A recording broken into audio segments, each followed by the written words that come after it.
This is not a spoiler-free review.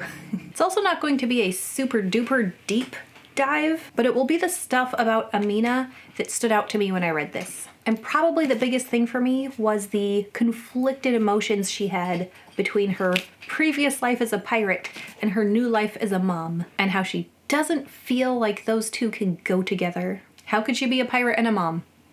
So far, she has not been. Just in case, spoiler warning for the whole book. Amina was a pirate. Her life was at sea. That was what she would say is who she is inside. And I found it so interesting to dive into those conflicting emotions of when a woman becomes a mother in a book like this. When they say, write what you know, that's one of the things that it means. It doesn't mean that Chakraborty can't write about being an Arabian pirate, but as a mom, she knows how that feels and wanted to write a pirate fantasy.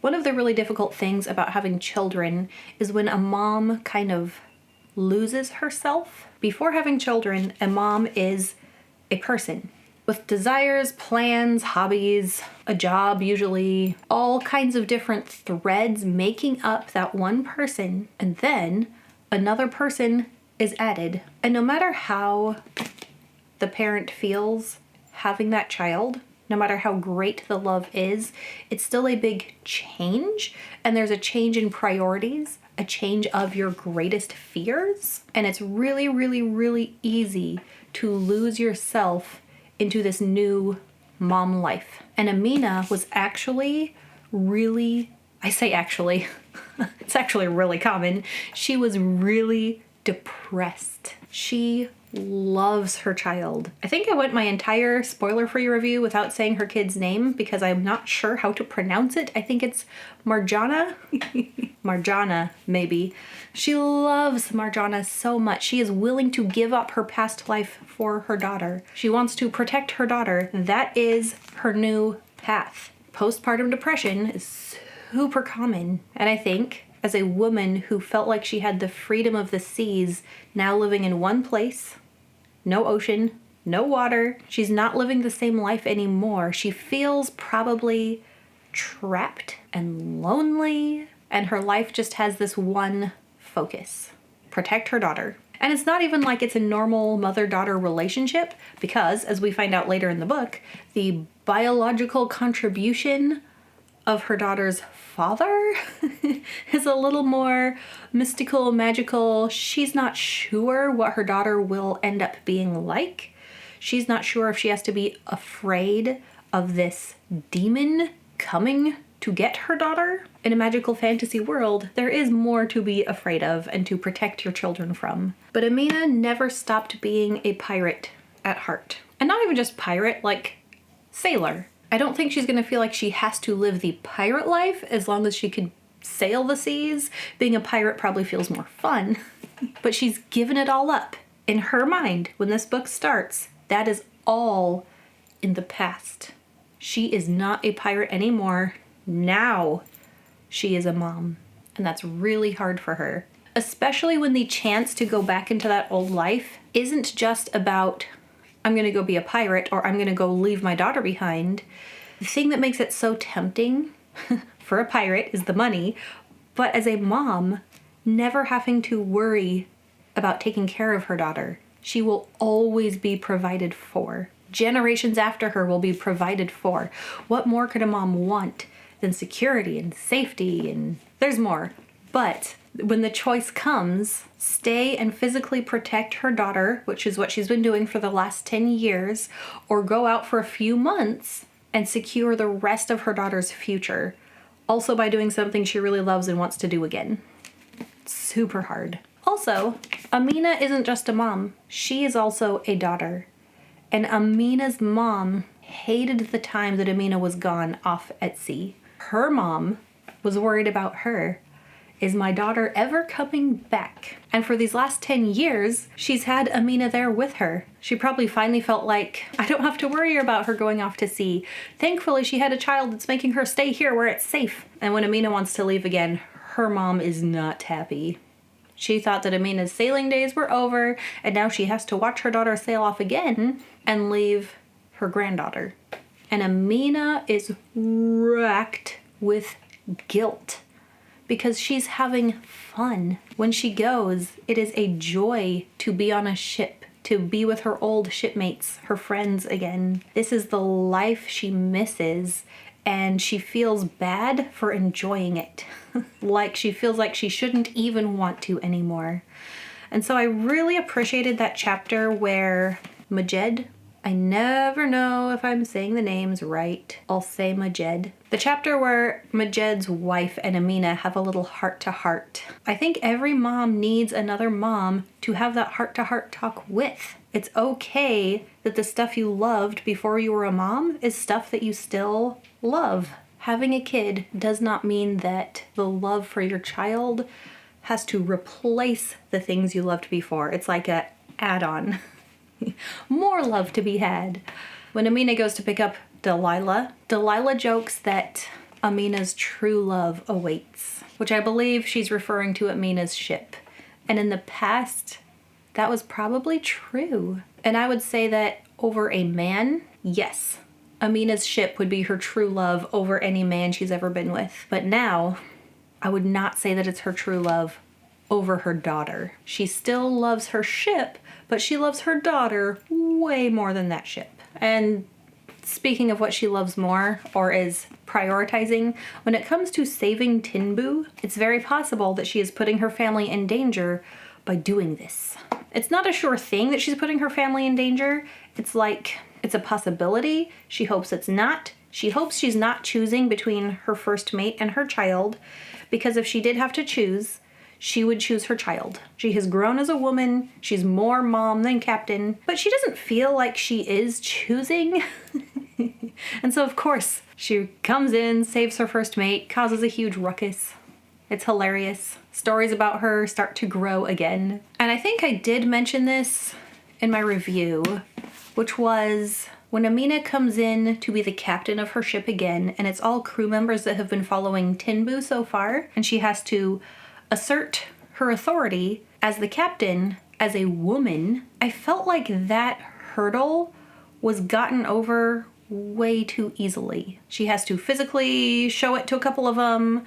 She pays them really well. She takes the time to prove herself, and then she's proved herself and it's done. There was that little scene where they look at Tinbu to see if he's going to confirm what she says, and Tinbu says nothing. Very wise of him.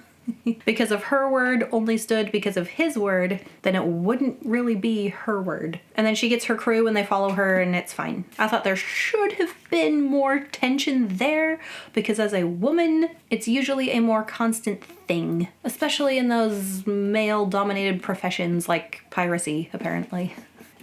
Ooh, okay. I put a direct quote in my notes because I thought it was so good. The whole thing with Dunya. Dunya's father was a shipmate of Amina, which is why she feels so pulled into this rescue mission.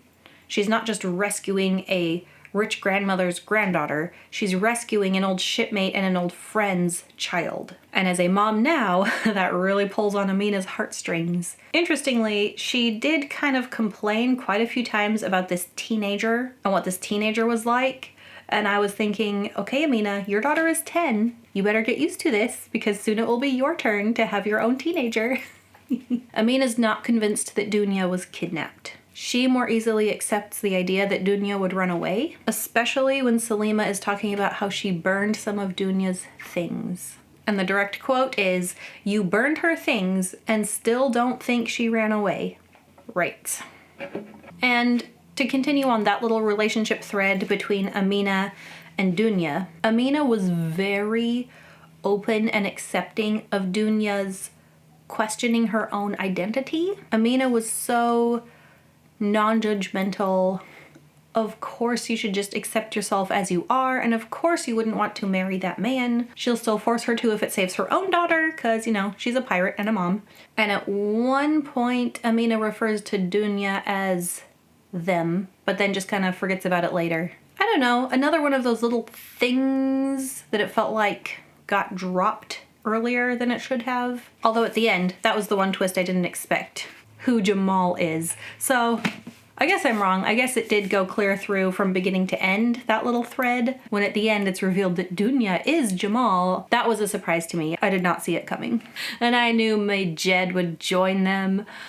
I had a feeling they'd pull him in somehow. He did not seem excited to see Amina, but then when his wife is having a heart-to-heart with Amina, I was like, ooh, she's gonna encourage her husband to go. One last adventure, why not? And Tinbu teases him that it must have been his wife's idea. I agree. I don't think Majed ran from his wife and children. I think she pushed him out the door. Go on, go have fun, go be a pirate again for a little while. Okay, and then when we finally meet Raksh, or however you say that one, he was not what I was expecting. I expected a much more dark and evil character, and I expected him to be more what we saw once we met Falco. And the whole book, I kind of felt like Raksh isn't as bad as I expected, and is he really all that bad? Really, he seems more to be just childlike and self-centered, not actively evil or actively harming anyone. Once he makes a deal, he sticks to it. So the whole thing with Dunya's father, yeah, that was bad. It seemed more accidental. And then before they send Raksh off on the little raft thingy, the encounter that Amina had with him, and she's like, what? We're still married. Apparently she came around to think that Raksh wasn't all that bad either. I do like that Falco was so evil bent. Great characters have their place, but I like when a villain is very villainous. I like when we as the readers get a lot of reason to hate them and to root for the hero to beat that villain. And then I had one other direct quote because I was like, ooh. And that's when Falco was trying to get Amina to come join him, and he says to her something about things in the world, oh, like magical items, things in the world that if mastered could give you powers to rival God. If you're familiar with the Bible, that's almost exactly what the serpent says to Eve. You could be like God.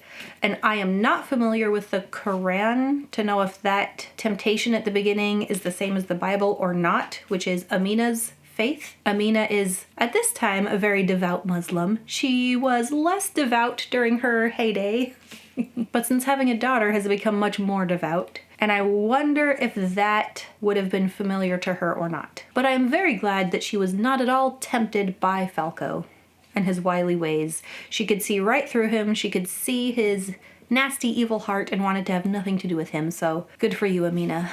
And then there was like this whole shift into the magical around halfway through. She gets to this island with all these fey creatures. She gets magical powers. She gets to be stronger and like she's young again. She can kind of see into that world that she couldn't before, so she can see the unseen, kind of the spiritual plane or whatever. And so it'll be interesting to see where the next books go, because it was like she already has this history. Like Captain Jack Sparrow, people have heard of her. She goes into retirement, and then instead of it being this one last mission before she retires for good, it's like the origin story for, instead of the adventures of Amina Al-Sirafi, the legend of Amina Al-Sirafi. She's going to become more legendary than she was before. From infamous to legendary.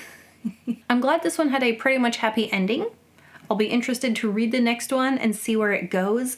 Will she take her daughter to sea with her? Will she encounter her old lover and husband again? I do think there should be an encounter at some point between Raksh and Marjana. There has to be some sort of coming to a head of that situation. Amina's kept her hidden so far, but you know, Marjana might have some kind of magical ability that comes to the surface, or she just starts asking questions. That should be part of the next book, or the one after. I think it's going to be a trilogy. But as far as the happy ending, she gets back to her daughter, who is safe and sound. She gets to have the knowledge that she gets to go on more adventures in the future. Her sailing days aren't done yet. And you can tell me what stood out to you about this story, or about any of those other characters. Thank you to my patrons, and happy reading. Bye. Yo ho ho.